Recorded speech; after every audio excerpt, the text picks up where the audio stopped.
शिल्पी जी। राधे राधे। श्री हरिवंश प्रभु। राधे राधे महाराज जी।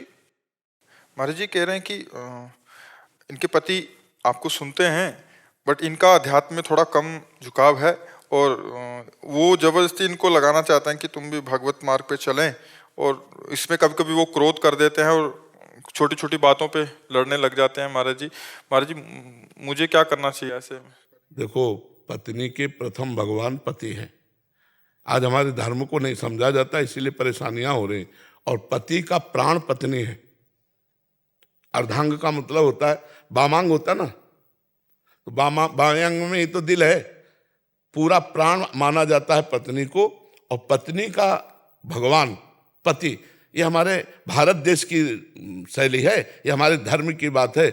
आज हमारे देखो, इन बातों को न मानने का, कहा जाता है पुरानी बातें, इन बातों को न मानने का क्या दुर्दशा है गृहस्थी की, क्या दुर्दशा। पति पत्नी में विश्वास नहीं, पति पत्नी में प्रेम नहीं, एक गृहस्थी 2 मिनट की बर्ताव में भंग हो जाती है। बोले डिवोर्स, वो लड़की लेकर लड़का लेके चली गई, वो पति अपने मकान में बैठे रो रहे हैं। क्या हो रहा है? ये जो girlfriend boyfriend live in relation चल रहा है ना, ये बहुत नाशकारी है गृहस्थी के लिए। हमारे देश की परिपाटी है एक दूसरे को प्राण समर्पित करते हुए आजीवन निर्वाह करना, आजीवन निर्वाह करना। तो आप भी अपने पति को भगवान मान करके उनकी आज्ञा का पालन करते हुए नाम जप करो, पति को समर्पित करो, पति प्रेम प्राप्त होगा। और सबसे बड़े परम पति भगवान है, और भगवान की प्राप्ति करनी है तो दोनों मिलकर के भजन करो, सदगृहस्थी में रहो। और कभी पति नाराज हो तो 4 बातें सुन लिया। देखो, सुनने वाला बड़ा होता है, सुनाने वाला नहीं होता। सुनने वाला बड़ा होता है। जैसे कोई गाली दे रहा है तो आप सुन लिए तो आप क्षमावान हैं, आप बलवान हैं। वो बलवान नहीं, वो तो गाली दे रहा है। तो आप नाम जप करो, भगवान को अर्पित करो कि हमारे पति हम पर प्रसन्न हो।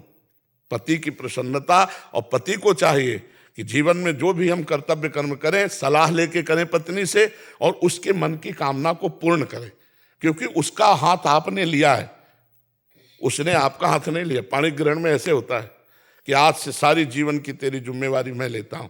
कितना बढ़िया गृहस्थ धर्म यार। मेहनत करके गए, मुस्कुरा करके पत्नी ने स्वागत किया, दोनों प्रेम से खाए पिए, आनंद से बैठ। अब आज का समय क्या है, देखो क्या समय है। हम यही कहते हैं अपने बच्चों को सुधारो। ये बॉयफ्रेंड गर्लफ्रेंड वाला वायरस दिमाग में जो बढ़ रहा है सबके, ये बहुत हानिकारक है, बहुत हानिकारक है। ये गृहस्थी में नहीं सही रहने देगा। साल साल भर ब्याह होता और डिवोर्स हो गया, ये तो कभी सुना नहीं था। डिवोर्स शब्द तो सुना ही नहीं था। जो ब्याह हुआ, पति पत्नी बस एक हुए, आजीवन निर्वाह, आजीवन निर्वाह।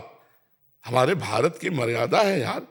पवित्र जीवन स्त्री का, पवित्र जीवन पुरुष का, दोनों जीवन निर्वाह किए एक साथ मिलकर। ऐसा है हमारे यहाँ। हमारे यहाँ ये गंदगी नहीं है।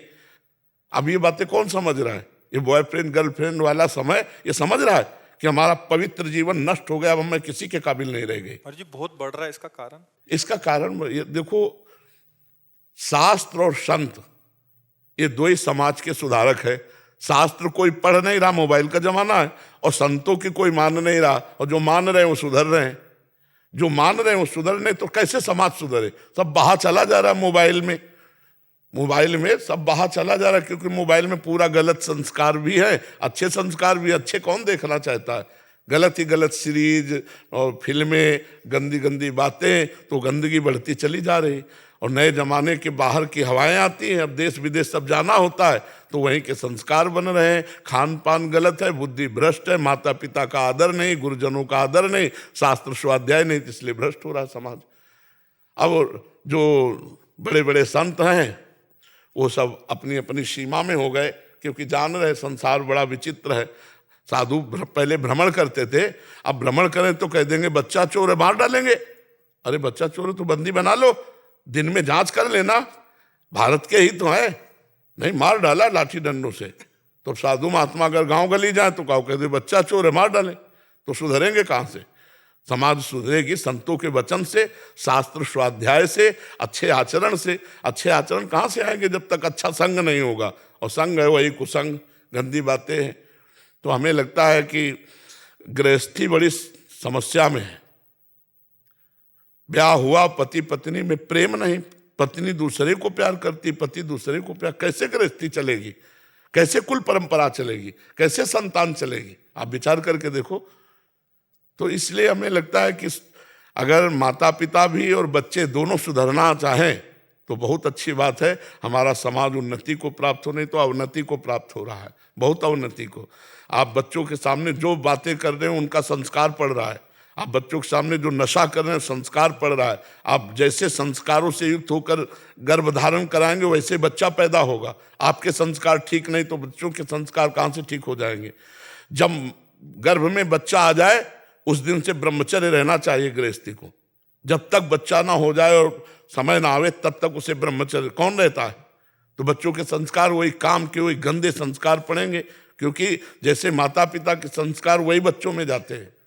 तो इसलिए सुधार हो, नाम जप करें, अच्छे से चले, सब विश्व पूरा मंगलमय रहे। भावना तो यही, सर्वे भवन्तु सुखिनः सर्वे सन्तु निरामया सर्वे भद्राणि पश्यन्तु माँ कश्चित् दुख भाग भवेत्। लेकिन हमारे अकेले कहले से नहीं होगा, आप भी सुधरो तब होगा। वैसे काफी सुधार भी हो रहा है, सुनते हैं। महाराज जी आज तक ये बातें किसी ने नहीं बताई जो आपसे हमें पता लग रही हैं, और 45 साल 40 साल हो गए हैं, ये किसी को ये बातें पता नहीं होती जी। महाराज आपके माध्यम से पूरा विश्व मंगलमय हो रहा है जी, इससे ज्यादा कुछ नहीं। हाँ, कोशिश यही कर रहे हैं कि जो जो बात गुरुजनों से मिली, संतों से मिली, हमारे समाज को पहुंचे, समाज जागृत हो, गंदे आचरणों से बचे। और इसमें मंगल नहीं है। जैसे मानो एक बच्चा है, अब वो गंदे आचरण कर रही है या कर रहा है, अब उसे ब्लैकमेल किया गया, अब वो किसे कहे, घर में कहेगा तो काट डाले जाएंगे, घर वाले ऐसा कह रहे हैं। अब वो ब्लैकमेल में गिरते चले जाते, फिर उसको करने का रास्ता नजर आ जाता है। कई बच्चे तो इस बात में बच्चियां कर ले। हमें लगता है माता पिता को थोड़ा मित्रवत व्यवहार करना चाहिए। एक काट डालने मार डालने वाली बातें नहीं करनी चाहिए। उनको कहना चाहिए कि देखो हम आप पिता पुत्र तो हैं लेकिन एक दोस्त भी है। अगर तुमसे कोई भी गलती हो जाए तो हमसे बताना, हम तुम्हें बचाएंगे। तुम्हें कुछ भी पसंद आया मुझे बताना, हम तुम्हें वो दिलाएंगे। ऐसे प्यार किया जाता। दिखाओ अच्छा मोबाइल, क्या करते हो, क्या बात करते हो, कहाँ बात करते हो, कैसे मिलते हो। तो बच्चे को लगेगा कि अगर हमसे कोई गलती हुई है और हमें कोई ब्लैकमेल कर रहा है तो हम अपने पापा से कह सकते हैं। लेकिन पापा एक फुर्सत कहाँ है, पापा को इतनी फुर्सत कहाँ कि 5 मिनट बैठकर बच्चे को थोड़ी जीवनी को सुधारें। माता पिता ही प्रथम गुरु होते हैं। ये जो boyfriend girlfriend live in relation, ये जो गंदी बातें हस्त मैथुन आदि बच्चों में चला है, ये बहुत नाशकारक है, बच्चे नहीं समझ रहे हैं। और अगर इससे सुधार हो जाए तो स्मृति प्रवीण हो जाए, शरीर बलवान हो जाए, आगे चल करके परिपक्व हो जाएंगे। कई बार हम कहते हैं, आप किसानी को जानते हैं, खेती, जब गेहूं गलेथ में होता है, गलेथ का मतलब बाली निकलने वाली होती है, अगर उस समय काट लिया जाए तो एक दाना नहीं मिलेगा। और वही बाली आ जाए और महीना भर और रुक जाओ तो 40 मन निकलेगा उसी में। तो 20 वर्ष तक बच्चा गलेथ में समझो, ब्रह्मचर्य वो। और जब 20 के बाद जहां ब्याह हुआ तो फिर वो अनाज वाला समझो। फिर वो लड़का बच्चा परिवार उसका कुछ बाल बाका नहीं होगा। लेकिन 20 वर्ष के पहले यदि ब्रह्मचर्यहीन हो गया तो गृहस्थी लायक नहीं रहेगा, गृहस्थी लायक नहीं रहेगा। ऐसे व्यसन, ऐसा व्यभिचार, ऐसी क्रियाएं कर रहे हैं कि वो शरीर को तो कुछ समझ रहे हैं, उनको जरा सा सुख लगा तो लगा यही सुख है, और उसी में बहते चले जा रहे हैं। इसलिए ब्रह्मचर्य अत्यंत आवश्यक है, बच्चों की पवित्रता आवश्यक है। बच्चों की जीवन की उन्नति के लिए माता पिता का कर्तव्य है कि उनकी रक्षा करें, उनका जीवन पवित्र रखे, तभी बात बनेगी जी। सरकार आप विराजे रहे सरकार।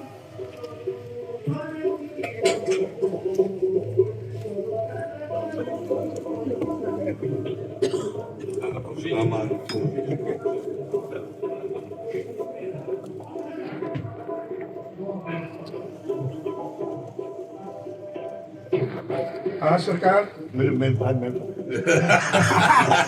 आज सरकार छोटे कैसे बात करें। आज भारत के सभी संतों की तरफ से हमारे दासानुदास की बधाई थी चरणों में। आज हम सभी संतों का परम आह्लाद क्या देने वाले आपको श्री ठाकुर जी ने प्रकट करके ये हमारी इस भारत भूमि को, हम तो आपकी कथा सुन करके ही है, जो कुछ है आपकी जूठन से ही है। महाराज जी वास्तव में आज रोम रोम संतों का खिला हुआ है। श्री राम सुखदास जी महाराज कहते थे कि एक संत ईमानदारी से विघन करता है पूरा राष्ट्र मजबूत होता है। भगवान को सुन के श्री जी कितनी प्रसन्न है, ठाकुर कितने प्रसन्न है, उसकी कोई तुलना नहीं है। आज इसमें ये देखो कि एक यंत्र काम कर रहा है पर यंत्रिक कोई नहीं समझ पा रहा है, हमारे गुरु जी का। हमारी हमको जिनको देखते हैं भाई हमें तो बस सीधा है, आगे कनेक्शन आप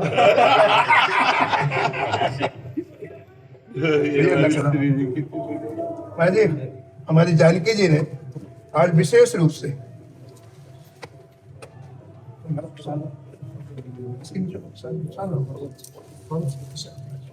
भाई जी ये हमारे किशोरी जी ने आपके लिए भेजा है, जानकी जी। जरूर जरूर। और किशोरी जी ने मुझे किशोरी जी के लिए एक इत्र भेजा हमारे, बहुत अच्छा इत्र मुझे इसका म्यूजिक एडजस्टमेंट का है। ये राधा इस सभी इस सभी सभी ये राधा और बहुत प्रसन्न होंगी किशोरी जी। राधा पीजू के लिए प्रकट।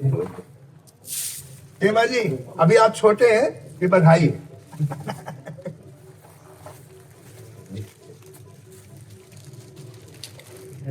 निहाल विराजा हेमा जी छोटे बच्चे से कुछ भी ले लो, बड़े हो जाने के बाद थोड़ी दिक्कत पड़ती है, तो आज आपसे लूटेंगे हम तो आपके दांत पे जैसे चाहो वैसे हेमा जी छोटे ना तो बच्चे कुछ भी उठा के दे देंगे, कल से बड़े हो जाएंगे कोई सोच समझ के इसलिए अब मैंने कहा आज का मौका छोड़ना नहीं चाहिए भाई।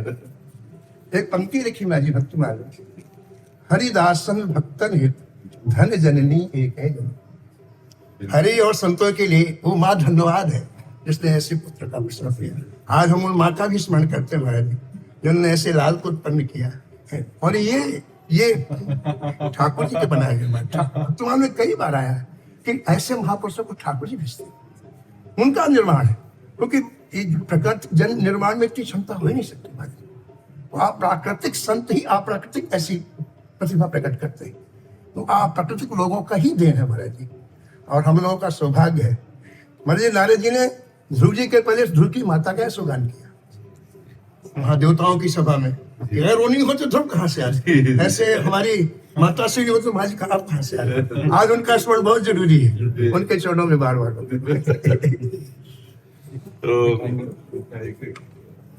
वैसे चरणों में नमन है। देखो आज महाराज जी ये जानकी जी के लिए महाराज जी हमें भी प्रसन्नता ना महाराज जी।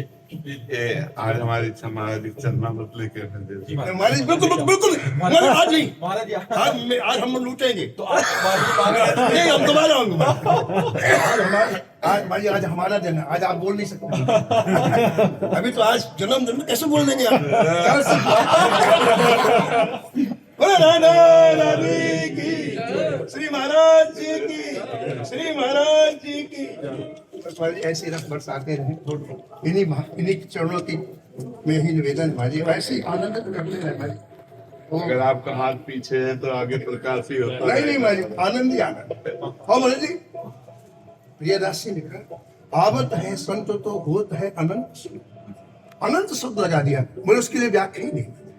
संत का दर्शन, संत के समीप एक क्षण मिल जाए महाराज जी तो उस सुख की कल्पना ही नहीं, और उस सुख आप बांट रहे। हम लोगों का बड़ा सौभाग्य। इसी तरह से मैं आज के दिन मुझे आप इतने चिरायु हूँ कि मुझे ब्रह्मा जी की आयु फेल हो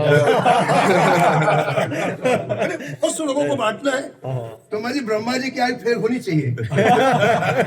आप इसी तरह से गरजते रहे महाराज, कोई है ही नहीं हमारी राजा रानी के सिवा। आपकी गर्जना बताती है कि ये मच्छरों से कोई काम होने वाला है।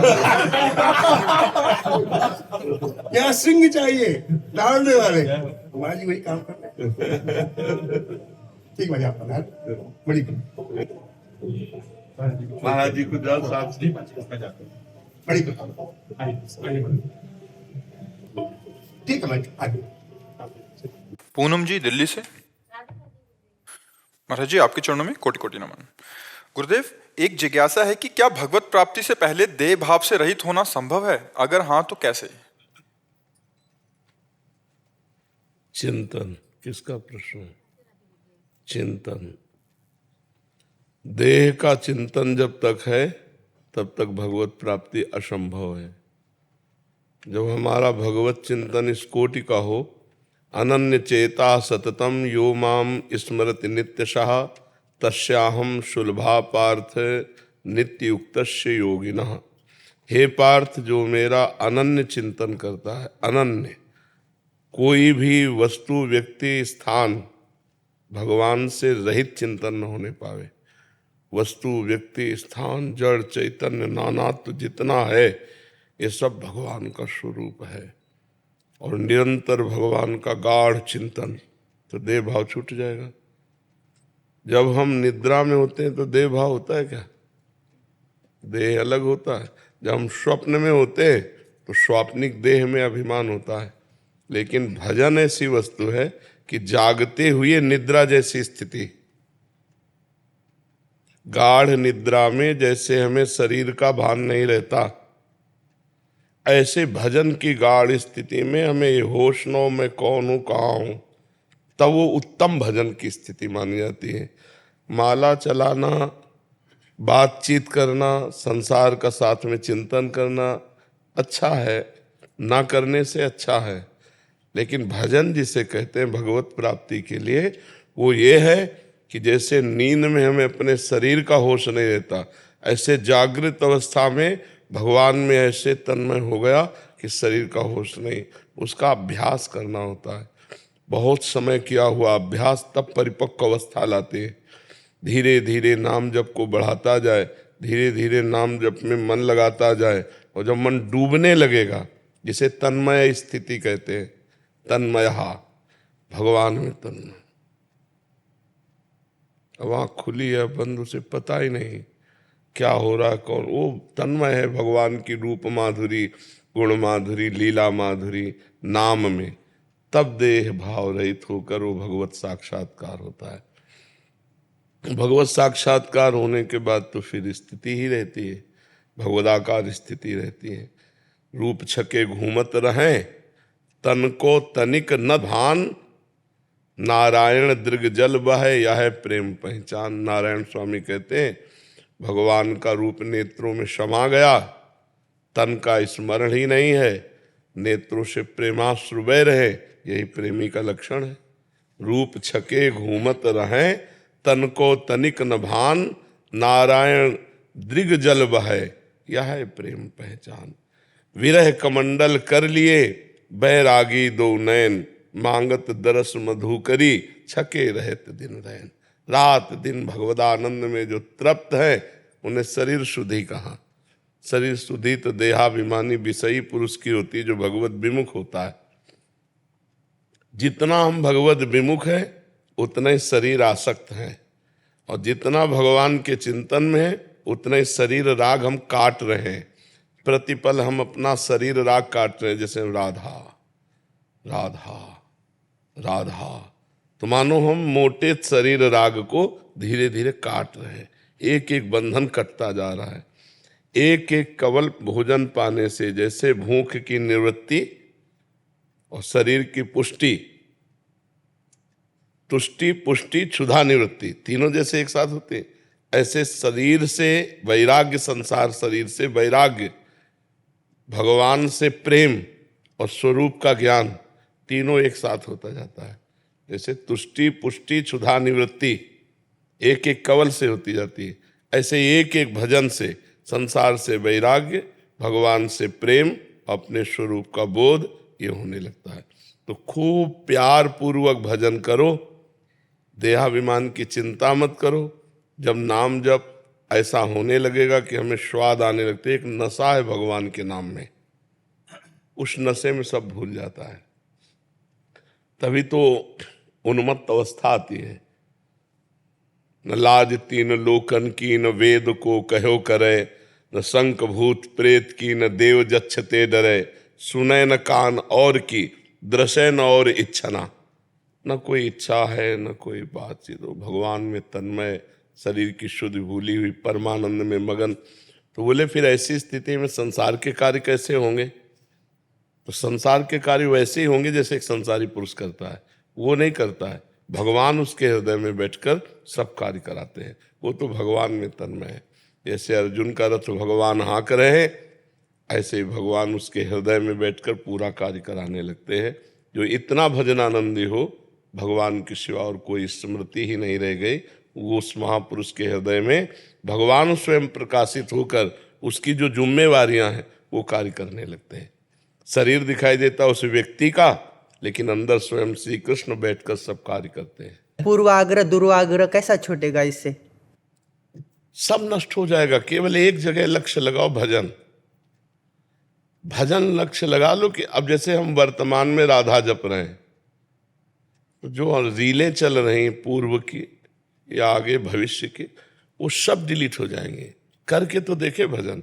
बुद्धि लगाने की जरूरत नहीं है, बुद्धि मिटाने की जरूरत है। भजन में बुद्धि मिटाने की जरूरत है। बुद्धि जो स्फुरणाएं कर रहे हैं उन सबको डिलीट करने की जरूरत है। एकमात्र जो गुरु वाक्यम मंत्र मिला है उसी में चित्त को समाहित कर दो, सब ज्ञान हो जाएगा, सब बातें छूट जाएंगी।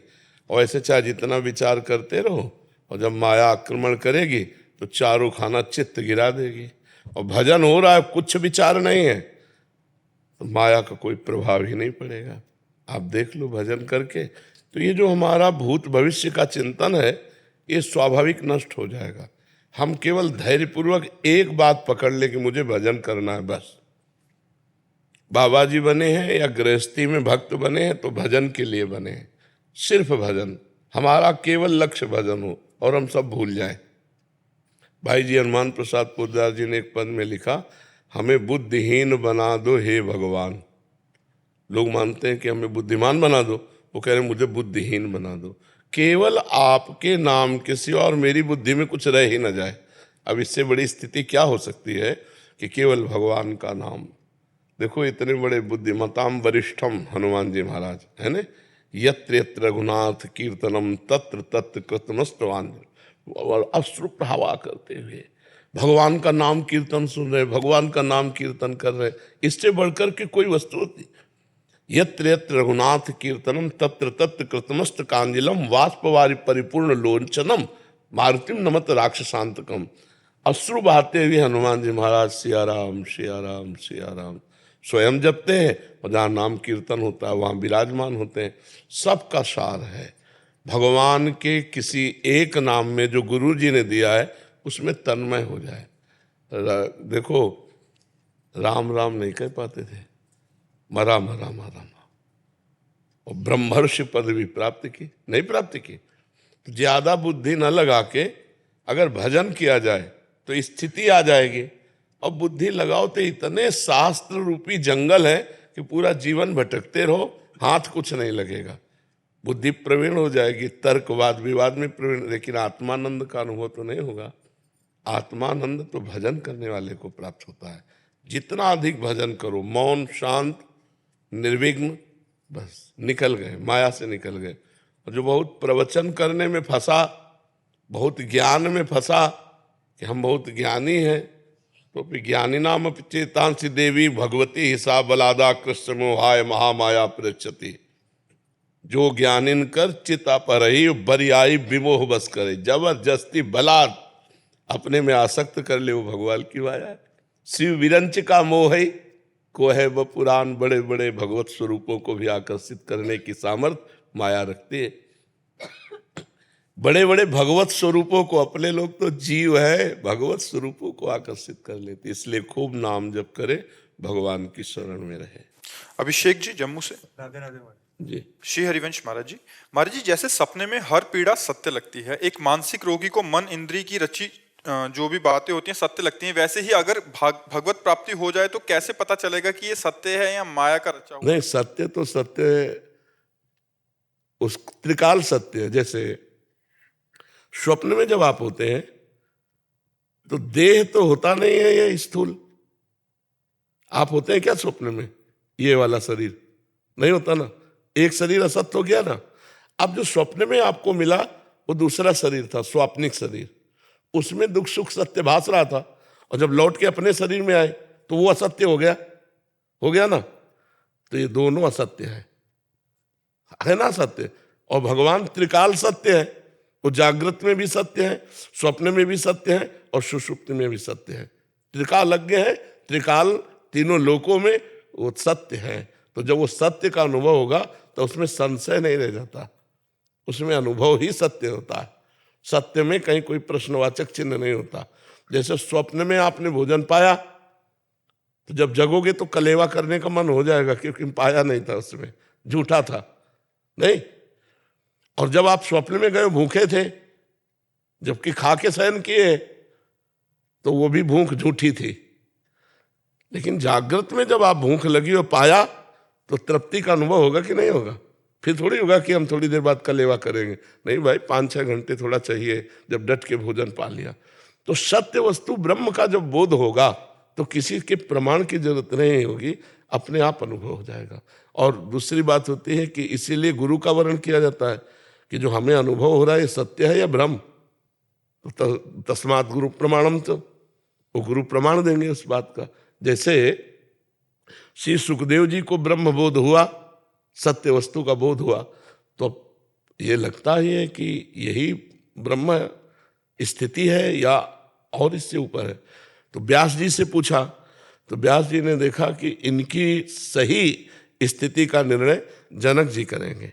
तो उन्होंने कहा विदेह राज परम ज्ञानी जनक जी के पास जाइए, मिथिलाधिपति जनक जी के पास। तो श्री सुखदेव जी वहाँ गए तो दरवाजे में जाकर के कहा, जनक जी से सूचना पहुंचाई, जो विशिष्ट सौम्य और शास्त्रीय पद्धति से चलता हो, कभी किसी के दरवाजे में ऐसे प्रवेश नहीं होगा, खुद प्रवेश नहीं होगा, वो खड़ा हो जाएगा, इंतजार करेगा या तो कोई निकले या हमारी सूचना वहां पहुंचे, ऐसे किसी के दरवाजे में घुस नहीं जाएगा। वो असभ्य पुरुष होता है जो ऐसा करता है। तो दरवाजे में प्रार्थना की कि जनक जी से मिलना है। तो जनक जी ने उत्तर दिया कि कोई भी उत्तर ना दिया जाए। अब जैसे आप ही आओ और आपको कोई उत्तर नहीं मिले तो चिड़चिड़ाहट नहीं आ जाएगी कि 1 घंटा 2 घंटा 3 घंटा 4 घंटे से खड़ा हूं, 7 दिन 7 रात्रि तक कोई उत्तर नहीं। और रोज पूछते हैं उनकी मुखाकृति कैसी, तो बोले सौम्य शांत, जैसे आए थे वैसे है। ठीक है, अब महलों में ले जाओ। महलों में 9 युवतियां 18, 20, 22 वर्ष की, और सुखदेव जी दिगंबर रहते थे। बोले उनका पूर्ण स्वागत सम्मान करो। अब वो युवतियां स्नान कराना, खवाना पिलाना, हंसना खेलना, बातचीत करना, 7 दिन 7 रात्रि। पूछा अब कैसी स्थिति? बोले जैसे गेट के बाहर थी वैसी स्थिति है। आरती सजाई और गए। बोले हे महामुनिवर, आपको वो ब्रह्म की अनुभूति हो गई है जिसकी अनुभूति के बाद कुछ पाना बाकी नहीं रहता, इसके बाद कुछ चाह नहीं रह जाती। आप अचाह पुरुष है, मान सम्मान से ऊपर उठ गए, काम क्रोधात से ऊपर उठ गए, आपकी ब्रह्मानुभूति सत्य है। तो अपने से बड़ा कोई ज्ञानी महात्मा, वैसे तो अनुभूति जब होती है ना तो खुद पता चल जाता है, पर अगर संशय हो जाए तो गुरु इसीलिए किया जाता है, इसीलिए महापुरुषों का संग किया जाता है कि वो अनुभूति हमारे अंदर सही है या नहीं वो प्रमाणित कर देंगे। महाराज जी, ऐसा कहा जाता है कि मोक्ष प्राप्ति के बाद ये मनुष्य जन्म दोबारा नहीं मिलता, परंतु अगर ये मनुष्य जन्म दोबारा नहीं मिलता तो भगवत प्रेम का आनंद भी छूट जाएगा।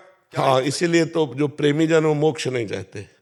हाँ, अलम विषय वार्तया नरक कोटि बीभत्सया वृथा श्रुति कथाश्रमो बप्त विभेम कैवल्यता। विषय वार्ता तो घृणावनी नरकास के समान बीभत्स है, और मोक्ष चर्चा भी मुझे भयावनी लगती है, क्योंकि ये हमारे प्रभु से हमको दूर कर देगी, प्रभु से। इसलिए मुझे मोक्ष भी नहीं चाहिए।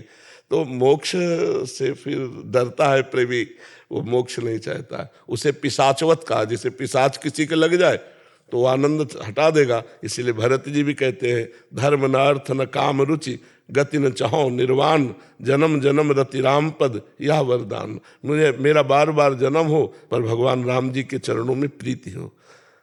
तो प्रेमी मोक्ष नहीं चाहता, इसीलिए नहीं चाहता कि उसका अस्तित्व ही खत्म हो जाएगा। प्रेमी और मोक्ष में ऐसा समझो जैसे चीनी के बोरे में 2 चींटे लगे हुए हैं। अब एक चींटा चीनी के साथ चीनी बन गया उठ के, और एक बोरे में लगा हुआ साइड से आनंद ले रहा है। तो इनमें से आनंद कौन ले रहा है?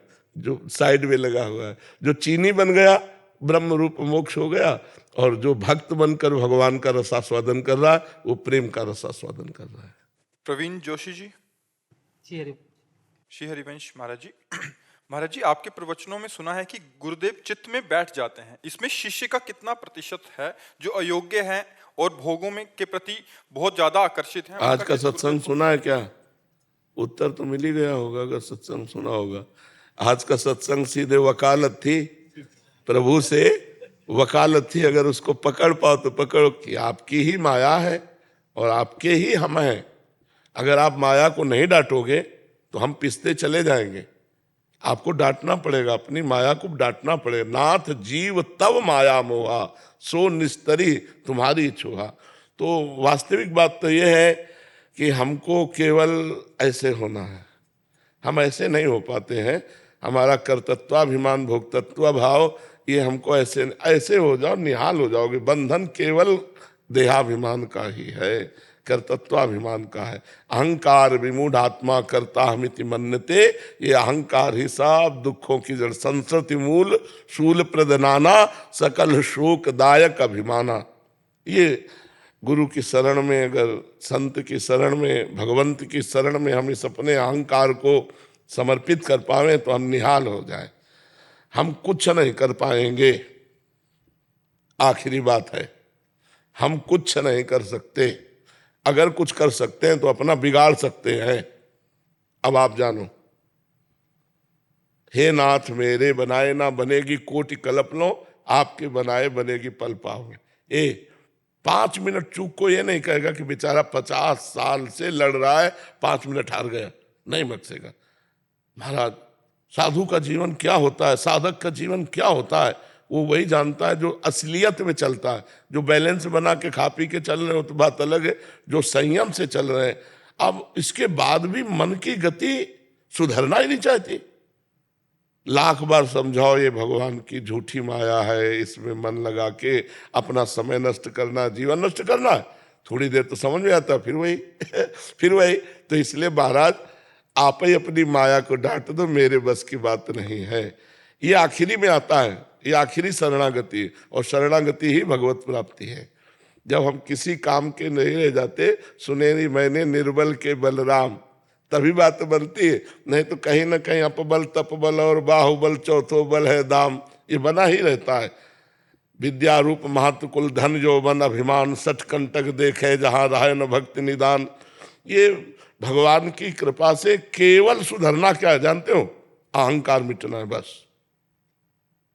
जितना अहंकार गलित होता चला जाएगा उतने अध्यात्म की ऊंचाई पर आप चलते चले जाएंगे। देहाभिमान ही जीव के बंधन की श्रृंखला है। जैसे वो ट्रैक्टर में फंसाने वाला नहीं होता, ऐसे कर दो, हल जोतने वाला अलग, ट्रैक्टर अलग। बस वो जो फंसाने की श्रृंखला है वो अहंकार है। ये अहंकार हट जाए, माया अलग आप अलग, ये सब माया ही है। इसी में तो फंसे। माया कोई बाहरी थोड़ी है, यही माया है। ये भगवान की प्रकृति के द्वारा रचा हुआ जो शरीर है, इसी शरीर को मैं मान करके, तो जब हम पूर्ण समर्पित हो जाते हैं तो चित्त पे अधिकार गुरुदेव का हो जाता है।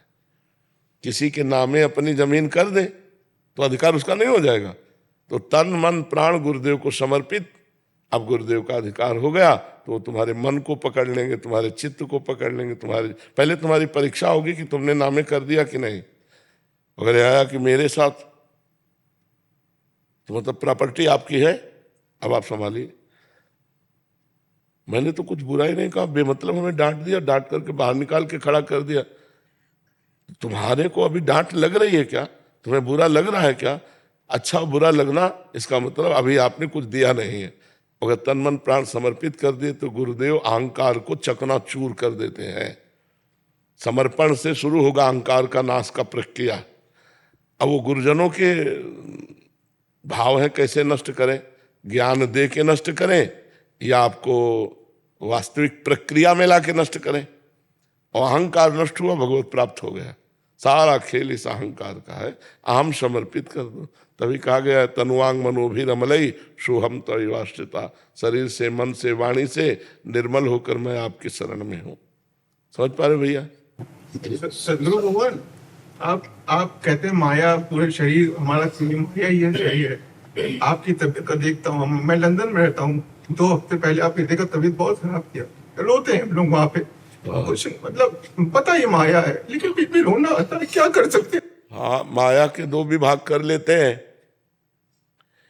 माया के 2 विभाग कर लेते हैं। एक भगवत समर्पित माया प्रसाद रूप, और एक स्वतंत्र माया विषाद रूप।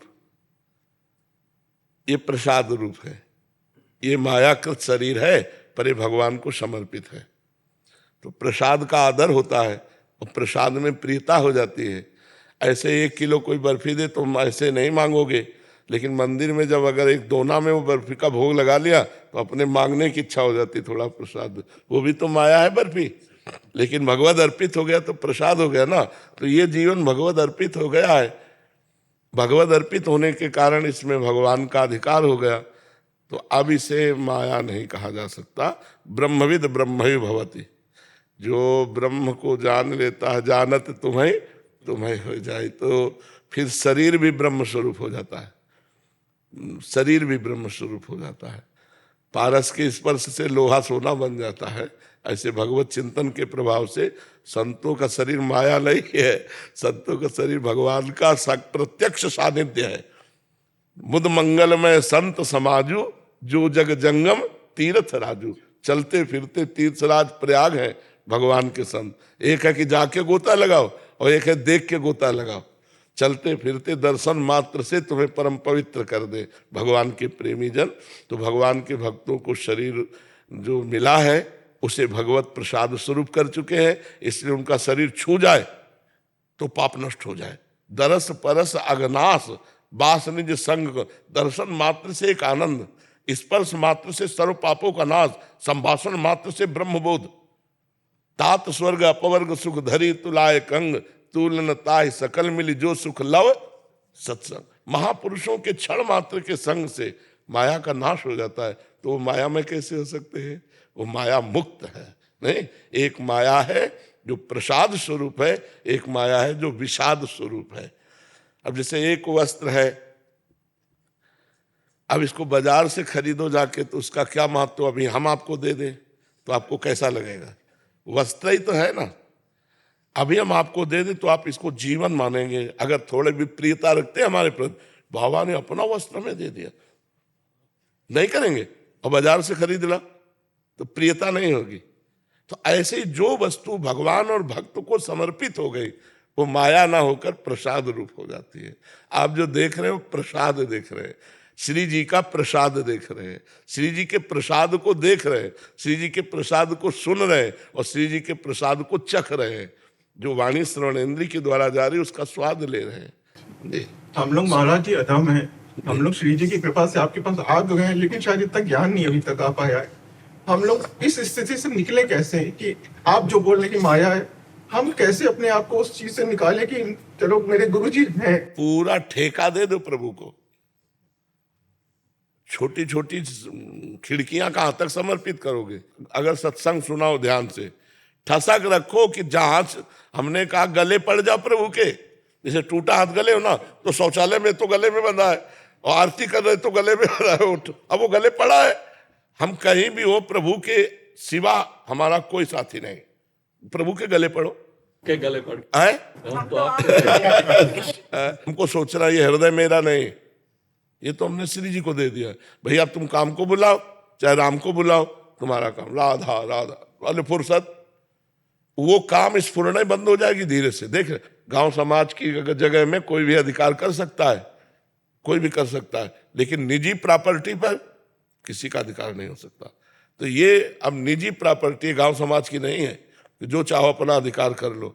ये हमारे माई श्यामा जी को राज, ये तन मन प्राण जीवन प्रभु को समर्पित है।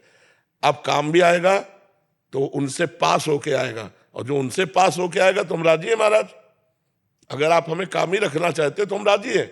आप जिसमें राजी हो उसमें मैं राजी हूँ, ये आपका घर है, आप जैसा चाहो करो, बिल्कुल ठीक हो जाओगे बिल्कुल। तभी हम आज कह रहे थे अपनी जिम्मेवारी अपने माथे पे लेके बोझा ढो रहे, पूरे त्रिभुवन का बोझा सरसों के दाने के समान महाराज रखे अपने फड़ पे अनंत भगवान, और हम अपने अपने शरीरों का अपने अपने घरों का बोझा ढो रहे हैं केवल अज्ञान के कारण। ट्रेन में एक आदमी दौड़ रहा था डिब्बे पे, पूछा भाई तू क्यों दौड़ रहा है? बोले अमुक स्टेशन जाना है। बोले गाड़ी चल रही, तू बैठ जा। गाड़ी चल रही, पूरा सृष्टि चक्र चल रहा है उनके विधान से, तू तो आनंद से बैठ जा भगवान की शरणागति पे। अब वही होगा जो प्यारे ने रचा, जो प्यारे ने रचा बड़ा मंगल होगा। क्या परेशानी? कुछ परेशानी नहीं। अगर हम प्रभु के भरोसे हो जाए तो सही पूछो, आनंद की बाढ़ है, कोई परेशानी नहीं। और ये तब कह रहा हूं जब बहुत परेशानी है। नहीं देखी जाती, वो परेशानी आपकी नहीं देखी जाती। आप बताओ, देखो चेहरा सूझा होगा, लेकिन आपको क्या चेहरे से ऐसा लगता है मैं विषाद युक्त हूं, मैं परेशान हूं, ऐसा लगता है? थोड़ा सूजन तो होगी, क्योंकि अब किडनी फेल है तो सूजन तो होगी थोड़ी। तो हमें कोई परेशानी नहीं है। हर समस्या का समाधान जो ही प्यारो करे सोई मोहि भावे। उल्टा बोलते आपको देख के हम और एनर्जी से भर जाते हैं। हाँ बिल्कुल भरना चाहिए, फुल पावर आ जाता है। हाँ बिल्कुल भरना चाहिए, भाई श्यामा जी को हाँ आनंदित होना चाहिए। हम भगवान के अंश हैं, भगवान के बच्चे हैं। बात सुन के तो पता नहीं कितने लोगों को ऐसे ही एनर्जी दे देते हैं। हाँ तो घुट घुट के मरने के लिए थोड़ी मानव देह मिला। 1 बजे रात को हमारे गुरुदेव ऐसे दहाड़ते हैं सिंह की तरह, और 9 बजे तक एक साथ दहाड़ते हैं, पर हम जवानी में रो रहे हैं, मर रहे हैं। बोल देते हैं तो कहते हैं गजब, बहुत एनर्जी। नहीं, भगवान का बल होता है तभी बोल देते हैं, ऐसे थोड़ी बोल देते हैं। नहीं, भगवान अवतरित का होता है, भगवान अपनी महिमा से उतरते हैं। तो भगवान भक्त के तस्मित जने भेदा भावात, भगवान और भक्त के जीवन में अभेदता आ जाती है। हम उनका चिंतन करते करते वो हमारे हृदय में आके बैठ गए। अब वो दिखाई दे रहा है प्रेमानंद नामक शरीर, लेकिन उसके अंदर जो बैठा हुआ है वो परमात्मा ही स्वयं संचालन कर रहा है। अब हम किडनी से नहीं चल रहे, हम परमात्मा से चल रहे हैं, हम भगवान से चल रहे हैं। तभी लोगों को लगता है ऐसा कैसे हो सकता है, ये सूजन उजन ना आवे। तो कई बार ब्रजवासी जन पूछते, बाबा तो सच्ची बता तेरी किडनी खराब है। जो अवतार हो बाबा, अवतार का मतलब होता उतरना। भगवान इस हृदय में उतर गए। भगवान की हर ऑफिस है, वो चाहे जिस ऑफिस में जागृत हो जाए तो वो जागृत हो गए तो वही प्रभाव पड़ने लगा। नहीं तो गली में पड़ा एक लोहा पैरों की ठोकर खा रहा था, पारस मणि छू गई तो सोना बन के मुकुट बन के देवता के माथे पे चमकने लगा। तो इसमें सोना बनाना पारस मणि का कार्य था, तब वो, नहीं तो लोहा थोड़ी मुकुट बन पाता। तो ऐसे ही भगवान और गुरुदेव ये कृपा करे तो ये सब हो गया। क्या भागवत जी में बताया गया है कि गुरुदेव का शरीर भगवान का शरीर है, अंतर वैस तनुभृतम अशुभम विधुन्वन, भक्तों का अशुभ नाश करने के लिए बिल्कुल अंदर से बाहर से गुरुदेव का स्वरूप। तो हाँ ब्रह्म स्वरूप, बिल्कुल बिल्कुल। बसंत जी नासिक से, बसंत जी। राधे राधे महाराज जी, आपके चरणों में कोटि कोटि प्रणाम। महाराज जी, भगवत नाम चिंतन करते समय संकल्प विकल्प चलते रहते हैं तो नाम छूट जाता है, तो नाम के साथ अखंड कैसे जुड़ा रहना चाहिए? ये मनोराज्य कहा जाता है, इसे मनोराज्य कहा जाता है। मन का जो संकल्प विकल्प है इसे मनोराज्य। इतनी प्रियता नाम में जपते जपते जब हमारी आ जाएगी तो संकल्प विकल्प रद्द हो जाएंगे, ये डिलीट हो जाएंगे। फिर लंबा समय चलेगा कि मानो 10 मिनट हुआ अभी मन कहीं गया नहीं, फिर 20 मिनट हुआ मन कहीं गया नहीं। 1 आध मिनट तो ऐसा होगा कि जिसमें मन टिकता है नाम में, बराबर तो नहीं टिकता लेकिन 1 आध मिनट तो टिकता होगा ना। तो पहले कभी 1 आध मिनट भी नहीं टिकता था। धीरे धीरे हम समय को बढ़ाते जाएं और मन जब हमारा भाग रहा हो तो हम नाम पर ज़्यादा जोर दें, नाम का चिंतन करें, राधा। क्योंकि चिंतन में फंसा दोगे तो एक संकल्प विकल्प बंद कर देगा। इसीलिए हम कहते हैं चाहे 5 मिनट ही सही, 10 मिनट सही, चिंतन सहित नाम किया। यदि निष्काम गुप्त ध्यान सहित जप हो तो बहुत जल्दी लाभ हो। निष्काम हो और गुप्त हो और ध्यान सहित हो तो बहुत जल्दी नाम का प्रभाव पड़ेगा। जब भगवत मार्ग में आ गए और नाम जब शुरू हो गया तो अब इसका जितना प्रपंच सब ऑपरेशन हो जाएगा। अब चाहे जितना उलरे गिरे जले भागे कुछ नहीं, अब इसको निर्मल होना पड़ेगा। क्योंकि भगवान का नाम चल रहा है ना, नाम पहारू दिवस निशि, ध्यान तुम्हार कपाट। रात दिन भगवान नाम का पहरा है और भगवत ध्यान रूपी दरवाजा बंद है तो जाएगा कहाँ मन, कहाँ जाएगा निकल के। रात दिन नाम भगवान का पहरा है और रात दिन भगवान के ध्यान का दरवाजा बंद है तो जाएगा कहाँ। भड़बड़ा ले, वही संकल्प विकल्प कर ले, इसके बाद इसको शांत होके भगवान के ही मार्ग में चलना है। बस हट करके नाम जप करता रहे। धीरे धीरे जब प्रभु से अपनापन होने लगता है तब फिर मन रुकने लगता है। अभी प्रभु पराये से लगते हैं, संसार अपना लगता है, नहीं पत्नी पुत्र शरीर रुपया घर मकान ये लगता मेरा है, और भगवान एक पराये से लगते हैं। और जब नाम जप करते करते भगवान अपने लगने लगते हैं और ये सब स्वप्न जैसा लगने लगता है, तब जानो अब सही भजन हो रहा है। उमा कहूँ मैं अनुभव अपना, सत हरि भजन जगत सब सपना, ये सपने के से पदार्थ दिखाई देने लगे और भगवान का भजन सत्य, तो मानो जीवन सार्थक हो गया। इसके लिए नियम है कुछ, कम खाना, बहुत कम नहीं, युक्त, मतलब भोजन पाने के बाद अगर आपको पाया जाए तो 2-4 रोटी और पा लो, ऐसा भोजन पाना चाहिए। मतलब भूख मिटी नहीं और हमारा भोजन हो गया, उसे अल्पाहार कहते हैं। कम सोना, 4 घंटे, 5 घंटे, 24 घंटे में बस, उसको चाहे 2 बार में सो ले, चाहे 1 बार में सो ले। मतलब दोपहर के 1 घंटा विश्राम कर ले तो रात्रि में 4 घंटा विश्राम कर ले। अल्पाहार, सात्विक भोजन, कम निद्रा और मौन या उचित बोलना, या तो एकदम मौन हो जाए और या उचित बोले। उचित माने आवश्यक है तो विचार करके हितकर पवित्र शास्त्रीय भाषा, नहीं तो मौन। गंदी बात बोलोगे तो भजन वाणी में टिकेगा नहीं। अश्लील संभाषण, दूसरे की निंदा करना, दूसरे के विषय में वार्ता करना, गंदी बातें वार्ता करना, ये भजनानंदी को शोभा नहीं देता। यदि ऐसी बातें करेगा तो उसकी जबान में भगवान नाम टिकेगा नहीं। तम्बाकू खाता है, बीड़ी सिगरेट पीता है, नशा करता है, तो भगवान नाम जबान में टिकेगा नहीं। उसको सिद्ध होने के लिए पवित्रता चाहिए। तो अल्पाहार और राइट टाइम सोने जगने का, और कम बोलना या मौन रहना, ये 3 बातों पर विशेष ध्यान दें। और जो नाम जप करने वाले संत जन हैं उनका संग हो, भक्तों के चरित्र सुनने चाहिए, इससे हमारी भजन में प्रीति होती है। वो बड़े बड़े कष्ट सहकर भगवान का भजन जब करते हैं तो अपने को लगता है अपने क्या भजन करते हैं, देखो इतना कष्ट सहा फिर भी भगवान के भजन को नहीं छोड़ा। तो भक्तों के चरित्रों से हमें भगवान के चरणों में प्रीति होती है। भक्तों के चरित्रों का श्रवण कथन करें, भक्तों का संग करें, अल्पाहार करें, कम बोले और राइट टाइम सोने जगने का रखें, और फिर नाम का अभ्यास करें। देखो नाम कृपा करने लगेगा। जो कृष्ण नाम है वही कृष्ण है, जो राधा नाम है वही राधा है, जो राम नाम है वही राम है। तो भगवान ही तो नाम रूप में है, तो भगवान कृपा करने लगते हैं, जिह्वा में विराजमान हो जाते हैं, कंठ में विराजमान हो जाते हैं, हृदय में विराजमान हो जाते हैं, फिर रोम रोम में वही नाम चलने लगता है। स्वामी कृष्णानंद जी महाराज, आंध्र प्रदेश से। स्वामी जी कृष्ण महाराज जी, वेदांत शास्त्र पाठक जी और आचार्य श्री रामकृष्ण परमहंस जी का परंपरा का आदर्श और उड़िया बाबा श्री रमन महर्षि जैन गोविंदका जी राधा बाबा के विचारों से प्रेरित हैं। राम सुखदास जी महाराज जी से मिले हैं। और महाराज जी, श्री रामकृष्ण महाराज जी के जो बोधन, जो पराभक्ति और जो आपकी राधा भक्ति, श्री मधुसूदन सरस्वती जी की कृष्णात् परम किमिति तत्व हम जाने, वेदांत में कह रहे हैं कि निर्विकारता और कठोरता है सरसता पराभक्ति। निर्विकारता से रसो वै सहा, रसम ह्याम लब्ध्वा आनंदी भवतु।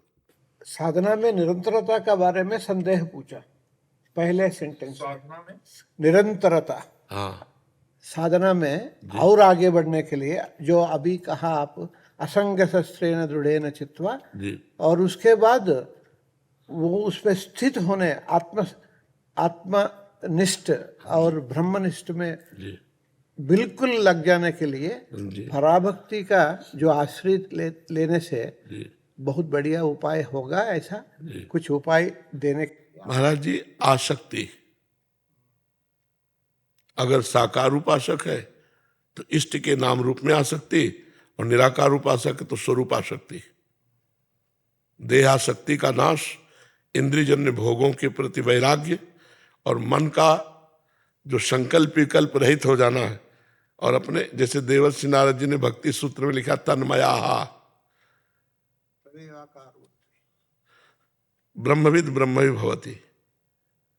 स्वरूप में आसक्ति का मतलब है अन्यत्र से पूर्ण चिंतन शून्य हो जाना। अगर वेदांत शास्त्र के अनुसार तो चिंतन रहित हो जाना ही स्वरूप स्थिति है।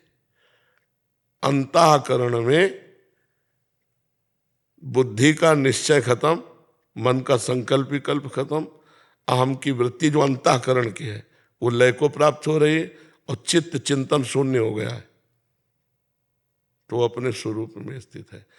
बुद्धि का निश्चय हो गया कि परमात्मा भगवान श्री कृष्ण ही सत्य है, और संकल्प बन चुका है कि जीवन की एक एक श्वास उन्हीं के चिंतन में जाएगी, और चित्त उन्हीं का सतत चिंतन करता है, अहंकार उनके दासत्व को प्राप्त हो गया है। ये पराभक्ति का स्वरूप है।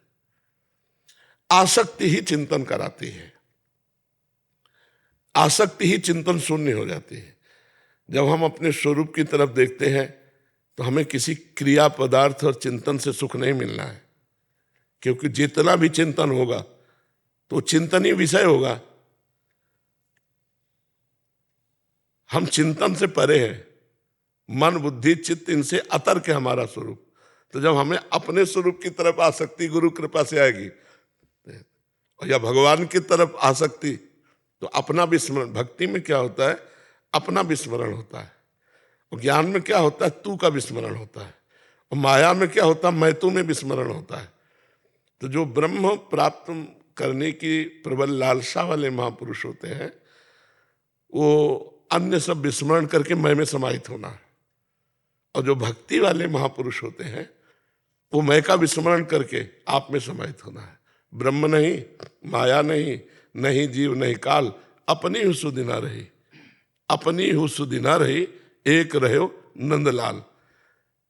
प्राण भय कान में, कान भय प्राण में, ही में न जान पड़े कान है कि प्राण है।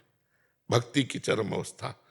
और ज्ञान जो है भाई मैं तो सब चिंतन त्याग, शांत शाश्वतम अप्रमेय अनघम निर्वाण शांति प्रदम, तो अपने स्वरूप में स्थित। तो आसक्ति, आत्मज्ञान तो हजारों को हो सकता है, लेकिन आत्मा शक्ति ये बहुत कठिन है। वो अपने स्वरूप में ही रमण करे, स्वरूप से कभी बाहर ना हो। ज्ञान होना तो अलग बात है, लेकिन बोध होकर उसी में समाहित हो जाना ये थोड़ा कठिन विषय है। अपने ही स्वरूप में स्थित हो जाना कठिन है। इसीलिए कहा ज्ञान के पंथ कृपाण के धारा, परत खगेश लगे नहीं बारा। क्योंकि देहाभिमान बहुत जन्मों से इतना पुष्ट हो गया है कि हम बातें ज्ञान की करेंगे, लेकिन स्थिति कहीं ना कहीं घूम करके अंतःकरण में ही आ जाती है, अंतःकरण धर्म में। और जो अंतःकरण धर्म को बाधित करके अपने स्वरूप में स्थित है, वो बोधवान महापुरुष, जिसे पूज्य पारसी उड़िया बाबा जी, रमण महर्षि जी, रामकृष्ण परमहंस जी, पूज्य श्री जयदयाल गोयनका जी, ये सब स्थिति प्रज्ञ महापुरुष है जो स्थिति को प्राप्त। यही हमारे आदर्श हैं, यही हमारे आगे चलने वाले महापुरुष हैं। जब उस समय में उनका वचन और बोधना को आश्रय लेने से बहुत पुष्टिवान हो जाता। जी जी जी जी। जीवन भर आदर्श पूज्यपाद श्री उड़िया बाबा जी के ही वचनों का रहा है। और आज भी सत्संग में चाहे 10 मिनट उनके वचन पर उनके, क्योंकि आज तक एक शब्द भी ऐसा नहीं हुआ जिसमें हमें संशय हुआ। पूज्य भाई जी, पूज्य जयदयाल गोविंदका जी, पूज्य श्री स्वामी राम सुखदास जी महाराज, ये सब बिल्कुल उज्जवल महापुरुष है, निर्मल। हाँ, निर्मल महापुरुष हमारी आत्मा ही है। आपको हर दिन सुनता हूँ, ऐसा लगता है वही इसी का रूप में हमको ब्लेसिंग करने के लिए आया है। वो सब महात्माओं का कृपा ही है। कृपा ही केवलम, कृपा ही केवलम। अंजू वर्मा जी नोएडा से। राधा वल्लभ श्री हरिवंश महाराज जी, आपके चरणों में कोटि कोटि प्रणाम। महाराज जी, जीवन में दुख आया, परिस्थिति बड़ी विकट बनी, तो मेरे ठाकुर जी ने मेरी गोद में भक्तमाल दे दी। मेरा तो जीवन ही बदल गया, सारे रहस्य ही के पर्दे ही खुल गए। पर एक दुविधा है, जितने भी चरित्र पढ़े अनुभव किया कि सब में संत सेवा प्रधान है, उसे किस प्रकार से करूं? भक्तों ने अपना सर्वस्व लुटा दिया संत सेवा के निमित्त, मैं किस प्रकार शहर में रहते हुए संत सेवा। हाँ, अब कलयुग है, नाम पे लगो। 2 बातें हैं, साधु सेवा और नाम जप। तो कभी कोई अतिथि संत ऐसे भगवंत मिल जाए, 4 रोटी दाल सब्जी पवा दी, पैर धो लिए, वंदना कर ली, ये तो एक बाहरी संत सेवा का स्वरूप है। आंतरिक है, सब संतों की इच्छा है कि भगवान से प्रेम हो जाए, जीव का नाम से प्रेम हो जाए। यदि हम नाम जप करेंगे और भगवान का चिंतन करेंगे तो मानो सब संतों की सेवा हो गई। तो आप खूब नाम जप करो और खुद भगवान की लीला कथा श्रवण करो, और कभी ऐसा संयोग बन जाए तो संतों को भोजन पवा दो। जो हम अर्थ के लिए निषेध करते हैं कि संतों को अर्थ देने में थोड़ा सा पात्रता की जरूरत है। अब जैसे कोई संत वेश में आया, आपसे अर्थ मांगा, आपने अर्थ दे दिया, उसका गलत आचरणों में प्रयोग करे तो आपको भी अधोगति प्राप्त होगी। भोजन पवाने में किसी का निषेध नहीं है। भोजन तो भूख के अनुसार कोई भी पाले। भोजन तो हम अगर जरूरत है तो पशु पक्षियों को भी पवा दें, किसी को भी पवा दें। फिर संत वेश में कोई कहता है भूखे तो दरवाजे पे बैठा दो, भोजन पवा दो। आज का समय पूर्व के समय से थोड़ा परिवर्तित हो गया है। किसी के बाहरी परिवेश से उसकी आंतरिक स्वभाव स्थिति को तत्कालिक नहीं जाना जा सकता। आदमी को पहचानना है तो उसके पास 24 घंटा कम से कम तो रहना पड़े। तो ऐसा नहीं कि सच्चे मार्ग के पथिक नहीं है पर बहुत कम है। आजकल इस वेश का दुरुपयोग हो रहा है, इसीलिए हम तत्काल आपको सपोर्ट नहीं दिया, क्योंकि उसके लिए फिर बहुत बड़ी क्षमता चाहिए। एक रसिक अनन्यमाल है, आप उसको भी खरीद लेना। छोटी सी पुस्तिका है, पर सिद्ध महापुरुषों के उसमें चरित्र हैं, प्रेमी जनों के। यही साधु सेवा की भावना से गुरुजी से आदेश लिया उन्होंने कि हम साधु सेवा करेंगे। तो उन्होंने कहा साधु सेवा है कठिन, संतों को भगवान के समान समझकर सेवन करे तब लाभ मिलेगा, कभी उनके दोष दर्शन न करे। तो उन्होंने अपने गुरुजी के वचन पकड़ लिए। एक बहुत फ्रॉड आदमी था, वो देखता था इनके घर साधु महात्मा आते रहते हैं, साधु बन गए। तो वो गए उसके घर में, तो पैर धोया तो उसका यार यहाँ तो बहुत लाभ है। पैर धोए, खवाया पियाया, आराम से बैठा। अब वो कोई साधु था नहीं, फ्रॉड आदमी। तो उसकी दृष्टि ऐसी थी कि क्या ले जाऊं क्या। एक अकेला लड़का था, सोने की जंजीर, सोने के कड़े और बड़ा घर बड़े आदमी का। तो उन्होंने विचार किया कि लड़का तो बहुत सोना चांदी सब पहने, इससे मित्रता करते हैं और इसी के आभूषण मार देते हैं। तो उसको दुलार करना बैठा, और वो संत को भगवान, कोई पर्दा नहीं, पूरा ऐसा। अब वो अवसर मिला, वो गृह का जो मालिक था किसी कार्य से बाहर गया, पत्नी घर के कार्यों में लगी रही, तो लड़के को बुलाया और आभूषण उतारने लगे तो चिल्लाया, तो गला दबा दिया, मार डाला लड़के को। वहीं एक बाक्स था, उस बाक्स में रख दिया और सोना चांदी सब लेकर के निकल पड़े। और जब निकल पड़े तो रास्ते में भगवान की लीला, वो आ रहे थे। तो उनका स्वामी जी आप अपमान हो गया क्या हमारी पत्नी के द्वारा, आप इतनी जल्दी क्यों चले आए, कोई त्रुटि हो गई क्या, सेवा में त्रुटि हो गई या आपका अपमान कर दिया, हम क्षमा चाहते हैं, आप घर लौट कर चलिए। अब वो चोर चोरी करके उनके होश उड़ गए। उनका नहीं स्वामी जी आपको घर चलना पड़ेगा, एक बार चलिए और आप प्रसाद पाइए और फिर आप चले जाइए। अब ना कह नहीं सकते, भक्ति का इतना उनका भाव था। वो गए तो उनका लड़का कहाँ है।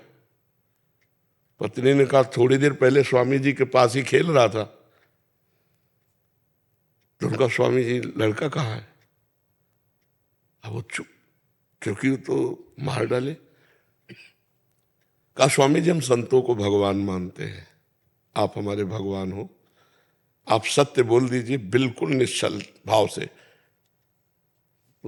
इशारा किया, बॉक्स में मरा हुआ पड़ा है। कहा क्यों मारा, अगर आप हमसे प्रार्थना कर देते तो हम इससे भी ज्यादा सब कुछ दे देते, आप हमारे भगवान हो, कोई बात नहीं। ये रसिक अनन्यमाल में आप पढ़ना है, चरित्र है। चरण उनके लिए और जल ऐसे डाला और हे भगवान मैं अपने गुरुदेव की आज्ञा अनुसार संतों को भगवान के समान समझता हूं। चरण धोए और चरणामृत बालक के मुख में डाला, जीवित हो गया। अब उनको लगा हमारे चरणों का बड़ा प्रताप है। पड़ोस में जाकर के उन्होंने कहा कि हम एक दिन रुकना चाहते हैं। तो वो कोई खास श्रद्धा नहीं रखते थे, पर सोचा साधु है, उनके घर में रुक के आए हैं, देखा है तो अच्छा साधु हो गया, रोक लिया। उन्होंने जबरदस्ती एक लड़के को मार डाला, ये दिखाने के लिए कि मेरे चरणों में बड़ा प्रताप है। और फिर जब कहा तो कहा मेरे चरण धो के देखो, चरण करके वो जीवित हो जाए। धो के देखे बिल्कुल जीवित नहीं। अब चले जूता थप्पड़ उनके डंडा। तो उनका उन भगत जी को बुला दो, चरित्र है। तो बोले उन भगत जी को बुला दो। तो लोगों ने सोचा कि यार बुला लो, तो उनको बुलाया। उन्होंने फिर कि मैंने गुरुदेव की आज्ञा के अनुसार संतों को भगवान के समान समझा है, उसके प्रभाव से ये बालक जीवित, तत्काल बालक जीवित हो गए। तब उनको लगा यार मेरे चरणों में नहीं, ये तो भगत जी के। तो फिर उस दिन से वो असली संत बन गए। उन्होंने सब पाखंड छोड़ दिया और भगवान का भजन करने लगे। तो संतों में सब संत भगवान के स्वरूप हैं, पर कुछ जो है आजकल ऐसा चल पड़ा, इसलिए हम आप लोगों से कहेंगे कि सावधानी रखिएगा, जिससे आपकी श्रद्धा न गिरने पावे आपकी, क्योंकि वो तो चले गए और श्रद्धा खत्म हो गई तो अच्छे संतों के प्रति भी खत्म हो जाएगी। जहां अच्छे संतों से आपको लाभ मिलता और वो आपके घर भिक्षा लेते, वहां आपकी अश्रद्धा हो जाएगी। तो आप संत देखते ही वो अश्रद्धा आपकी सुरक्षित बनी रहेगी। इसलिए हमें लगता है कि जो चरित्रों में श्रद्धा देखी गई है वो अब थोड़ा सा समय के अनुसार परिवर्तन है। तो कभी कोई ऐसा परिचय का संत महापुरुष मिले तो उसकी सेवा कर दो, नहीं तो नाम जप करो, भगवान के चरित्रों को पढ़ो, भक्तों के चरित्रों को पढ़ो, इसी से भगवत प्राप्ति हो जाएगी। उनके बिना तो रह ही नहीं पाते हम। हाँ, भगवान का चरित्र, भक्तों के चरित्र। हरि को निज यश ते अधिक, भक्तन यश पर प्यार। भगवान को अपने चरित्र से बढ़कर भक्तों के चरित्र पसंद है। जब आप भक्ति चरित्र गाओगे तो भगवान श्रोता बन करके सुनेंगे। जी।